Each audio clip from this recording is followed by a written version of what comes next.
The hype machine is in full force, especially here on Brad Carroll's Game Day, but not for what something you might think. Anthony Della Calce over here, last place. Let's hype it up. Yeah, that's not the biggest concern. You and I should both be in agreement on this. Craig's in first place. What do we do about that? I think we should end the show. Maybe we'll get an early cancellation, because I don't know if I can deal with that.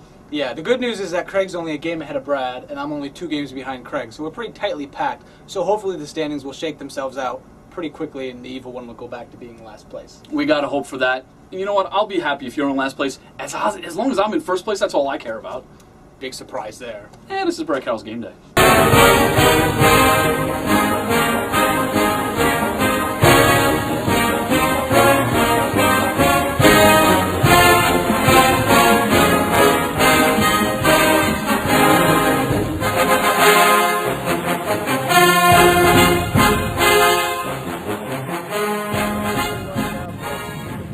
The other matchup everybody's waiting for, the most hyped matchup in years. Number 1 LSU goes into number 2 Alabama.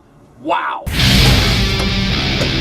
What did I tell you guys? It was only a matter of time before I stood alone in first place.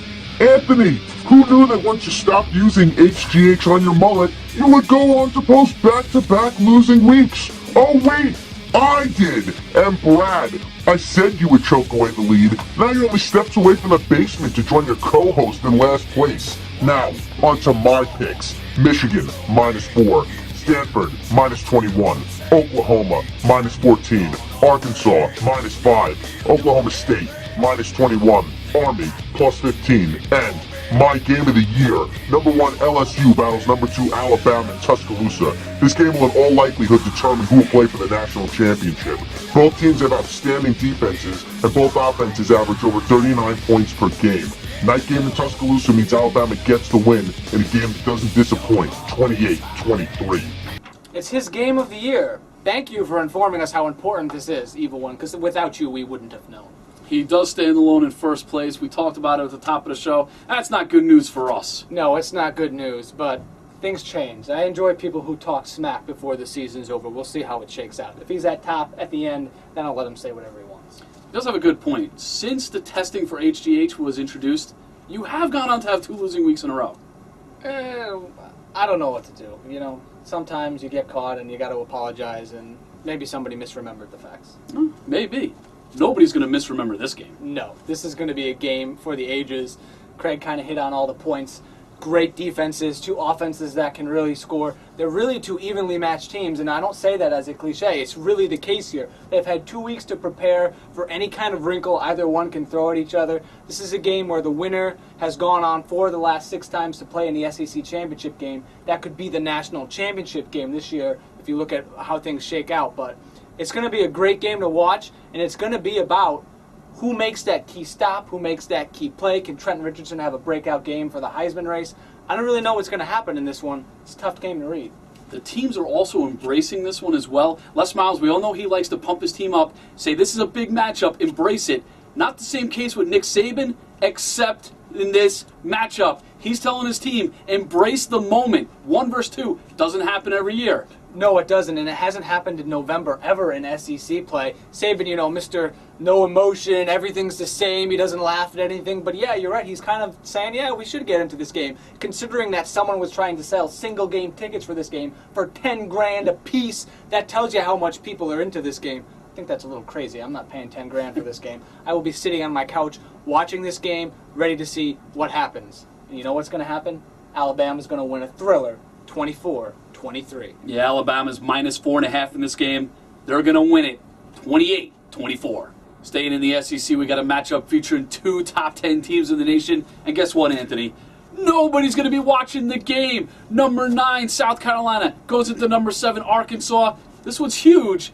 Not as huge as the other one, though. No, not as big as the other one, but it would be a game worth watching if everyone wasn't going to be tuned into LSU, Alabama. Surprisingly, South Carolina's been getting the job done on defense. 5 straight games, they've held opponents to 16 points or less. The problem has been the Gamecocks don't have the typical Steve Spurrier offense. You know, QB Stephen Garcia got dismissed. They've handed the reins to Connor Shaw, and it hasn't gone that well. Meanwhile, Arkansas, their offense has been on track almost all year. The only defense who's held them in check at all is Alabama. I think it's going to be tough for for the Gamecocks to slow down Arkansas enough unless they find some offense. Yeah, Arkansas struggled a bit in recent weeks, but that offense, even if you held them in check in the first half, they can automatically explode in the second half. Almost unreal. South Carolina, you mentioned, has a good defense. No offense, however. Yeah, the offense just isn't good enough right now. Arkansas wins this one 29-22. Yeah, Arkansas is -5 in the game. They're going to win it 31-24. Air Force can wrap up the Commanders and Chiefs trophy. If they beat Army on Saturday afternoon, it's going to be an interesting run battle here. Yeah, if you like the run game, you're going to like this game. Two teams that run the option. Army first in the nation, Air Force third in the nation. It's always fun when the service academies get together, and sometimes it's good to watch some good old-fashioned smash-mouth football. Yeah, good thing about LSU and Alabama moving to primetime, this actually gets a spot on CBS. Remember that Alabama game was supposed to be at 3:30. They moved it. Now the service academies get center stage. You got to love it anytime that happens. Air Force beat Navy this year, so I don't expect them to lose this one. No, I don't expect them to lose it either, though I was surprised to see how well Army's rushing attack was actually doing this year. I think they'll keep it close. 34-28, though, Air Force. Yeah, Air Force is -15 in this game. They're going to win it 38-20. Number 4, Stanford goes into Oregon State. This is Stanford's last road game of the season. Interestingly enough, Andrew Luck has also never won in the state of Oregon. Oregon State has a history of pulling some pretty big upsets. You may recall that Thursday night game a few years ago when they toppled USC. And I know what you're thinking. Really, Oregon State's got a chance in this game. But I'm going to tell you how a 2-6 team surrendering 30 points per game can pull the upset. If Andrew Luck goes colorblind and starts throwing the ball to Oregon State. Are you kidding me? No, I'm not kidding you. That's the only way. There's no other way. I've studied the film. I've looked at the numbers. That's the only theory I can come up with. That's your expert analysis? That's it. If Andrew Luck somehow becomes colorblind. But it's not going to happen. Stanford 55, Oregon State 20. Sometimes I just want to kill Anthony. Stanford -21 in this game. Wins it 48-21. Switching over to the Big Ten, number 15 Michigan goes into Iowa. This one, Iowa's looking for their third straight win over Michigan. They've never done it before, hoping to do it today. Iowa, what do you say about them? You throw your paper in the air. They're a complete enigma. They lost to Minnesota last week. Minnesota's as bad as you can get. They might be the worst team from all of the BCS conferences. But Iowa hasn't lost a home game all year. They've lost 3 games, all on the road. They're home this week, and even though Michigan looked like they got back on track against Purdue last week, I'm still not sure how good Michigan is. Michigan, you got to love the defense. Brady Hoke turned that team around. They went from 110th in the nation last year to 35th this year. They allowed over 35 points a game last year, 14 this year. Defense wins Big Ten games. It does win Big Ten games, but Iowa, I feel like they're going to do what they normally do the last several years. They lose games they shouldn't lose, but they always seem to find a way to win 1 or 2 big games a year. This will be one of them. Iowa 23, Michigan 20. Yeah, remember, Michigan also has Denard Robinson. They're -4 in this game. They win it 35-21. Joe Paterno's an old school guy, so I'm not really sure how he feels about fancy penthouses, but when you get your 409th career victory and become the Division 1A all-time leader in wins as a coach, you got to join the penthouse. So Joe Pa, welcome to the penthouse. There's so many things I had to put in the doghouse this week. We're going to have to erect a mansion to fit it all. First, Virginia Tech. You barely beat Duke. What are you thinking? That's embarrassing. Second, Illinois, Penn State to get Joe Paterno his record-breaking win. That game stunk. It was an embarrassment. They should be ashamed of themselves. Finally, overtime. Triple overtime. Stanford, USC. I had USC +7.5. No way I'm going to lose that bet, right? Going into triple overtime. Wrong. USC fumbles into the end zone. I lose by 8. That's pathetic. You're all in the doghouse. Struggling Texas A&M goes into number 6 Oklahoma. The Sooners coming off their big loss 2 weeks ago against Texas Tech, bounced back in a big way, defeated Kansas State with no problem at all. Texas A&M doesn't look good in this one. No, they don't. They simply don't seem to have the defense to step up in big games. Quite frankly, they've been a pretender. They have not been able to keep up with the big boys in that conference all season long. Really disappointing for their fans. Meanwhile, Oklahoma, they got back on track, just throttled Kansas State in a game that was close at halftime last week. Oklahoma, they have to take it one game at a time, obviously, and be focused on Texas A&M. But they have to think, at the very least, they can still get into a BCS Bowl if they win out and beat Oklahoma State in the showdown at the end of the year. And you never know what can happen in the SEC. You never know what's going to happen with Stanford. Maybe they somehow sneak back into the national championship picture. They can't get too far ahead of themselves. That's for you and I to talk about, but this is the first step. Doing that. It's entirely possible if you take a one-loss Oklahoma team that knocks out Oklahoma State later in the year. Who knows? Anything can happen. I think Stanford will lose later in the season. We'll obviously talk about that later. all those other teams, they could trip up.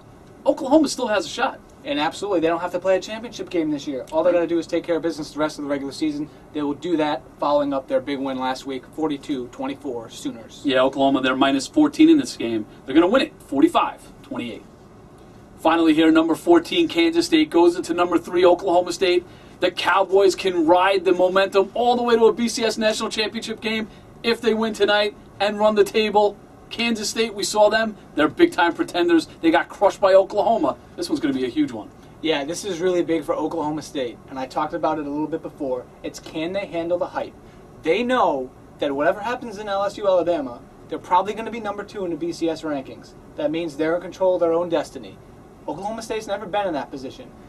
We know they can play offense. The defense has been playing a little bit better of late, and really all the defense has to do is kind of slow down the other team. They don't have to, shut out a team or anything like that.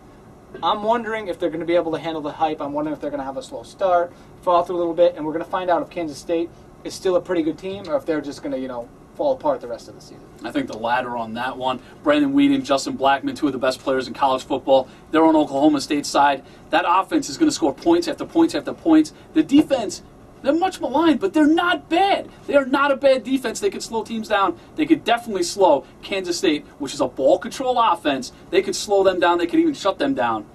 But what happens? And the one thing that Oklahoma State's defense does, they force a lot of turnovers, which gives their offense a short field, and they can run and pass on any type of field, long or short. They'll get the job done in this one, 44-27. Yeah, for the first time in a number of weeks, me and Anthony actually agree on a game. Oklahoma State minus 21. They're going to win it, 49-24. For everybody here at Brad Carroll's Game Day, for Anthony Della, Calce, for the Evil One, for Joe Fortunato behind the desk, I'm Brad Carroll. We'll see you next week.